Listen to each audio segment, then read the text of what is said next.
Hi guys, it's me from Mom Blogs, and the sun is kind of blinding today. It's just from the way the curtain is hanging.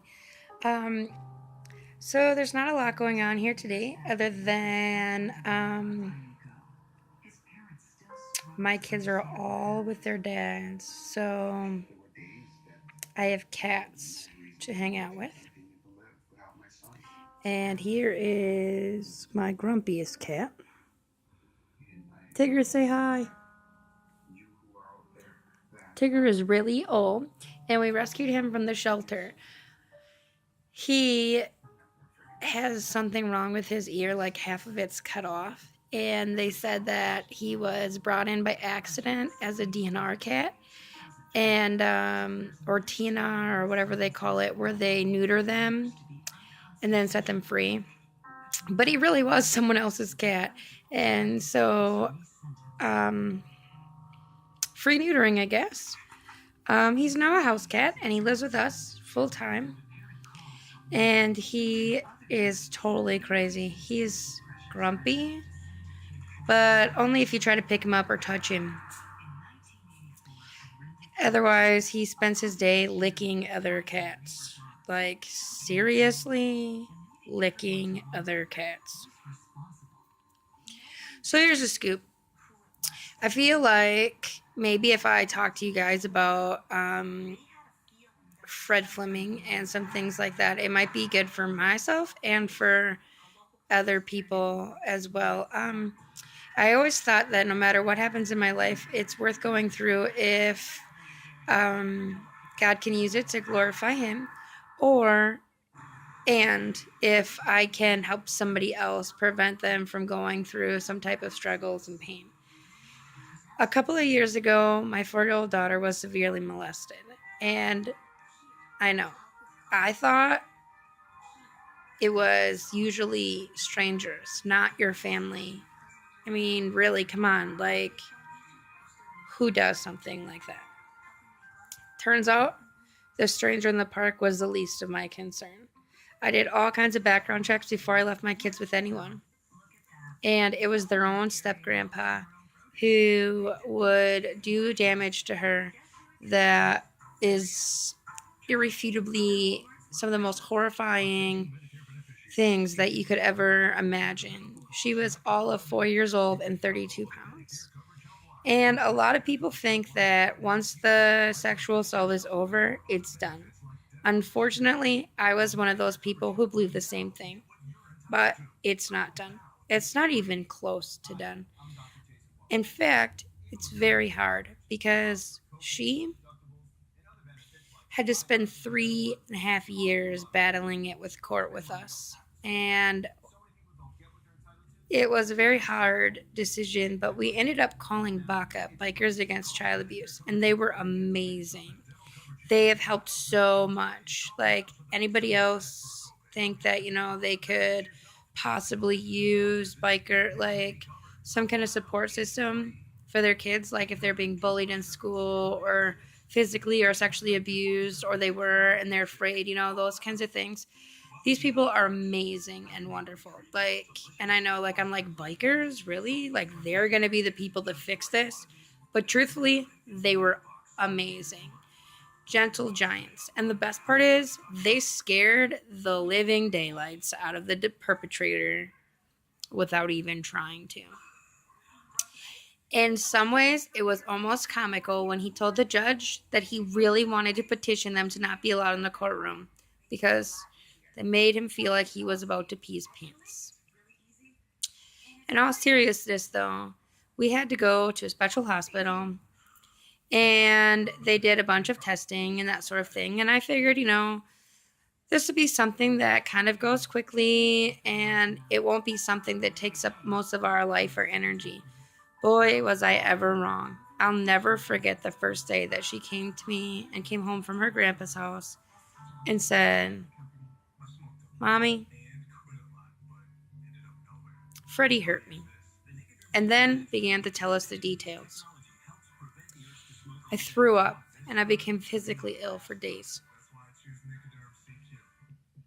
But just when I thought things were getting better and he was in prison and I wouldn't have to deal with this anymore and we could all move on with our lives, my daughter had an emotional breakdown. They said it came from storing in all the anger and hurt from being, sexually assaulted. And she went to a hospital for mental health, for homicidal and suicidal thoughts and actions. Talk about something very scary.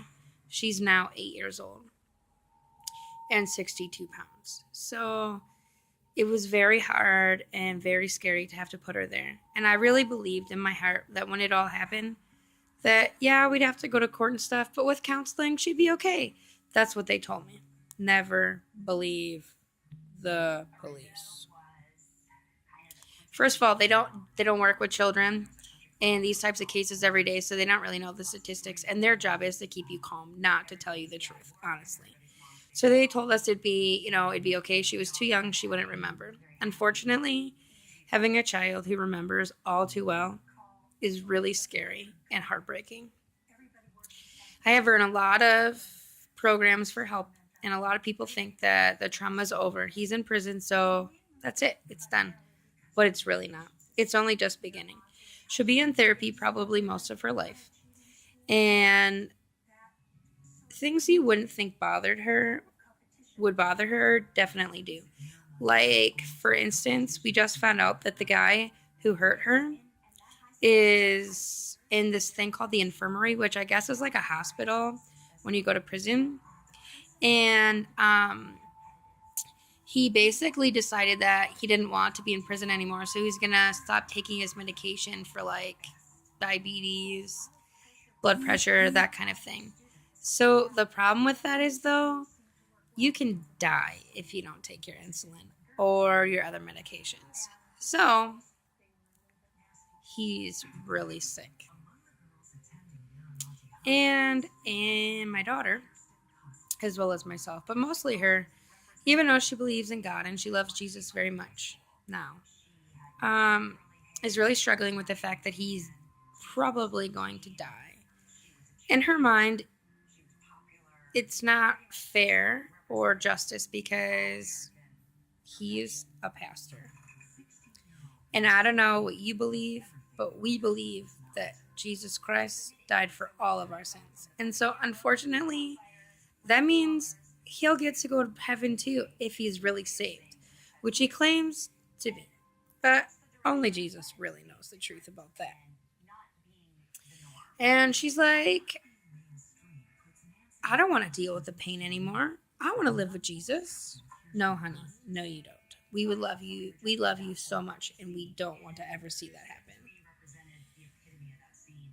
And so he's just going to kill himself, essentially, by not taking his medication. The police department and the prison insist it's a painful way to die. But I don't think anything sucks as bad as having to live in prison for 30 years.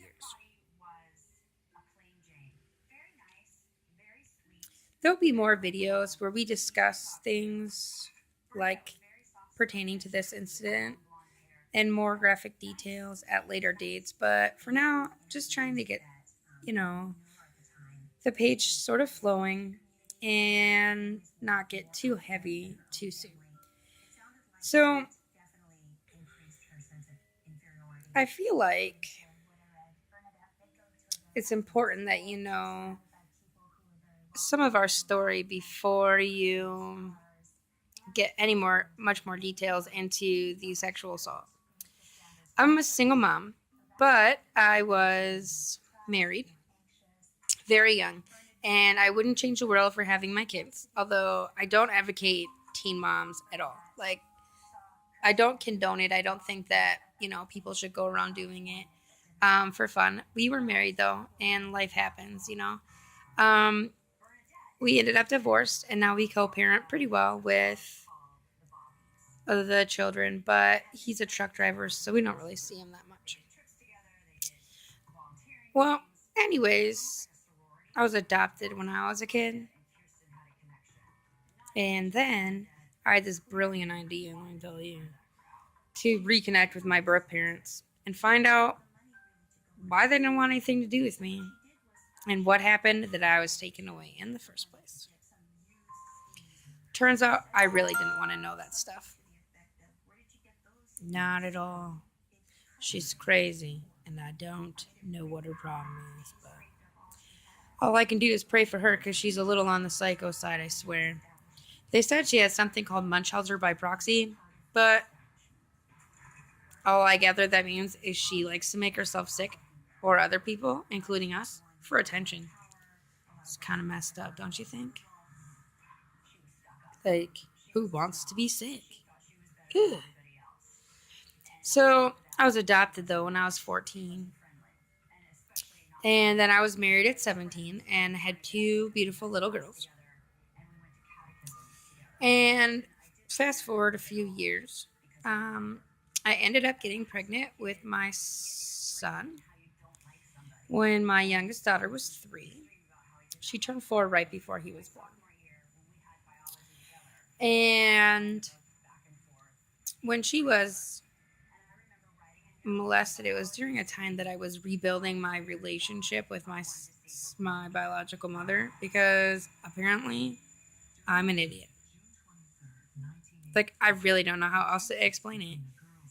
I don't know what God was thinking, but apparently life happens, I guess. I don't know. It's very devastating that it happened to her, and I wish I could go back, but I can't. So, in any case, I don't know. We are originally from Ohio. And I think that I'm going to let you go for now, and I will make more videos later.